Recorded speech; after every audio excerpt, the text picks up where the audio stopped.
The NBA draft lottery was insane. Like sitting down, processing it for a whole day, and this video is coming out a day after the lottery because they decided that putting the lottery at 3 p.m. on a Mother's Day was a good idea. But like Atlanta winning the number one pick is like the most insane thing since like Zion's lottery was the Pelicans and Memphis going from like what 10 and 11 to 1 and 2. Besides that, I can't remember a team jumping up this high. I'm pretty sure. I mean, it's happened before. I just can't think of it on the top of my head. Atlanta, I think this kind of closes like the number one pick argument. At least in my mind, this is going to be Alex Sarr, and we'll talk about. I'm going to do a mock draft with this too, but I think this means that Trey Young stays.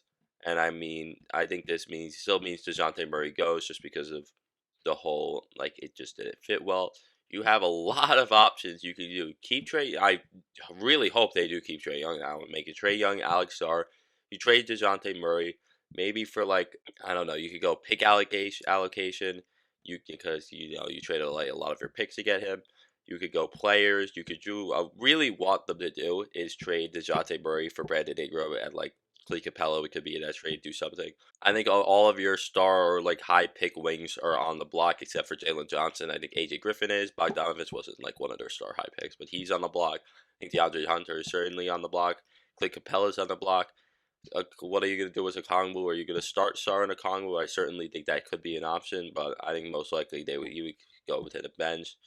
Atlanta has a lot of options this offseason. Their offseason became the most exciting out of any team in the NBA. Washington dictates this entire draft. They can go Topic, they can go the other end of the spectrum and get Klingon, or they could go in the middle of that spectrum and get a wing in Zachary Reese-Ajay, go best player available. What Washington decides to do dictates every other pick of this draft. Houston, I think this is a Reed Shepard spot, a Reese-Ajay spot. They jump from, what was it, 10 or 9? I forgot which one they have. I think they had 9 because Atlanta had 10. And they jump from 9, yeah, it was definitely 9, 9 to 3 via Brooklyn. I'm a Brooklyn Nets fan. It made me really sad. The Knicks losing by 40 kind of made me feel better. San Antonio has got 4 and 8 because of Houston. They needed one team to jump from, was it 8? No, 7. They needed one trick team to jump from 7 all the way up to 1 or to the top 4 to get that pick. They got 2 teams to do that in Houston and Atlanta. And then so San Antonio has 2 top 10 picks. Now they can go and get their lead guard. They can get Topic. They can get Rob Dillingham for sure. And they can go and get another guy like a wing. Maybe yeah, they would probably go after like a Ron Holland, a Matas Bucelis, Zachary Reese-Ajay if he's there at 4. They have a lot of options. Poor Detroit, they fall from what 1 to 5, and I don't remember if it was 3 straight drafts. I don't remember in 22 if they had the number 1 odds. I know they had like top 3 odds and fell. Charlotte and Portland, they both fall down 3 spots as well. You know, not the best, not the worst, I guess. San Antonio, we talked about. Memphis, Utah jumped down 2 spots. Oklahoma City gets their pick from the Chris Paul, Russell Westbrook trade. There's there at 12. Sacramento's at 13. Portland keeps the Warriors pick at 14. We're gonna go and make a little quick lottery mock draft as well. So now on to the mock draft. With the first pick, we talked about this. Atlanta goes Alex Sarr. You know, people were hoping for Trey Young to go to San Antonio. You get that Trey Young Wemby duo, and now this is kind of a close second. You get that Trey Young Alex Sarr duo. You have a lot of options. It's a really exciting offseason for Atlanta. This changes like their entire franchise as a number 1 pick should. But I think with a situation where you're going from like a team that the past few couple of years have been trying to be a contender, and now we're looking to go into a hard rebuild. Now you're right back on track, trying to build yourself up to a contender again right away. Now we got the not Detroit, we got Washington. Washington, I you could say Topic and be like, oh, there's not as great lead guards in the class, and there's a lot of like talented wings, big depth. Go Topic, but I'm gonna go with Donovan Klingon here because they have no bigs. I mean they haven't, and Tyus Jones is fine as a lead guard for now if but like I know you're drafting for the future. You're like, oh, we want better than Tyus Jones if we want to win a championship in the future. I'm just gonna draft Klingon. I don't know. Like you can sell me on Topic, you can sell me on Klingon, you can sell me on Reese-Ajay. I think they're both all 3 equally as good. I'm just gonna go Klingon here personally. Next, Houston. Reed Shepard's definitely a great fit. I'm not as high as Reed Shepard as like a top 5 pick. I am, however, very high on Zachary Reese-Ajay. Maybe your starting small forward of the future. That's what obviously you hope in a top 3 pick. Next, San Antonio, Nikola Topic over Rob Dillingham. I just like Topic better. I think his upside is higher. Next, Detroit. You get screwed. I think here this could be Reed Shepard, this could be Matas Busalis, but in any situation, I feel like Detroit is going to end up moving Jaden Ivey to the bench. Azar will go to the 2, Matas to the 3. Maybe you can play Matas to the 4 and play all 5 of them with Jalen Duren and Kate Cunningham as well. But I think Jaden Ivey, he saw his minutes diminish.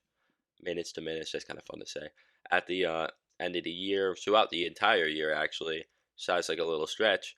And he just becomes your spark off the bench. That's kind of what he becomes. Reed Shepard to Charlotte, just get them the best shooter in the draft. Now we're gonna go with Portland. What would Portland do?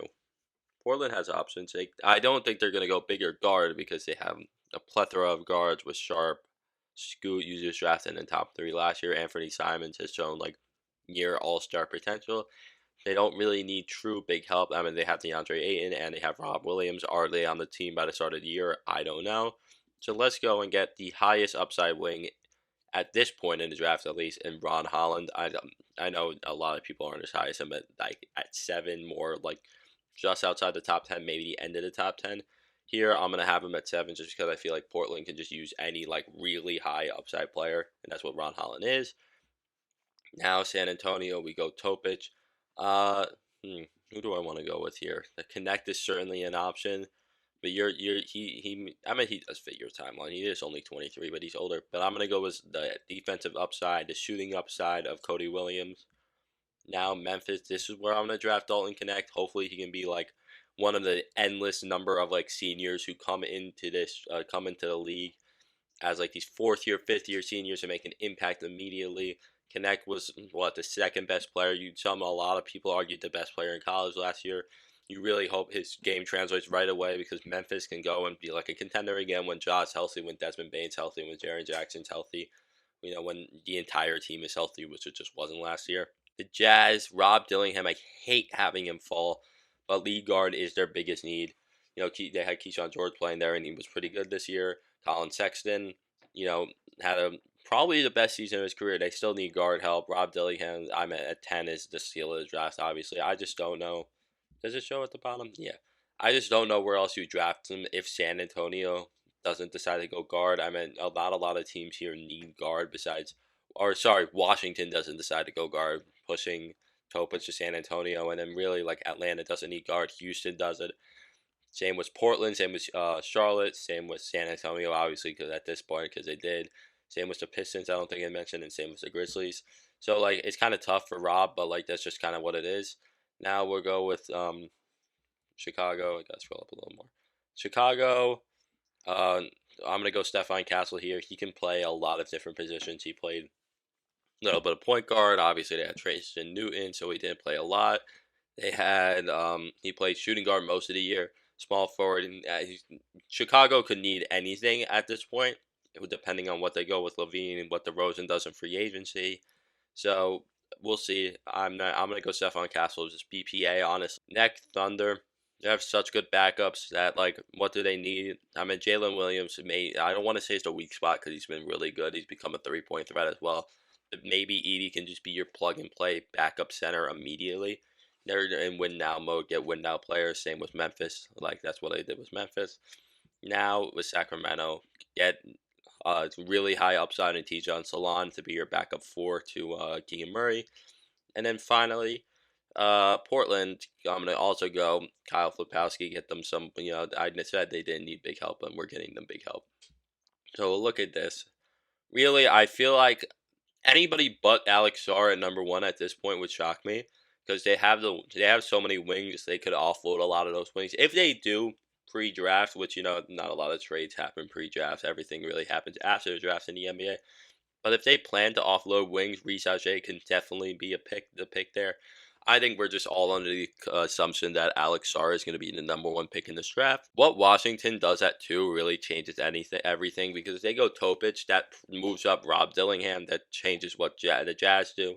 Jazz probably would take Stephon Castle to change what the Bulls do, and so on and so on. So you go Reese, what do the Rockets do? Probably draft Reese Shepard. I don't think that changes a lot. But, like, if they don't draft Clingan, I don't know where Clingan would go. Probably ends up in Charlotte. But if Charlotte's like, oh, we don't think Mark Williams' injury concerns are, like, that much that we want to draft another big in the top five, or not top five, just outside of it at six. Now, no, Portland wouldn't draft him. Same with San Antonio. Memphis could definitely, but like, does Donovan Clingan have a chance to drop out of the top 10? Probably not. But like, where he goes if he doesn't go at two, I don't know. What else do I want to talk about?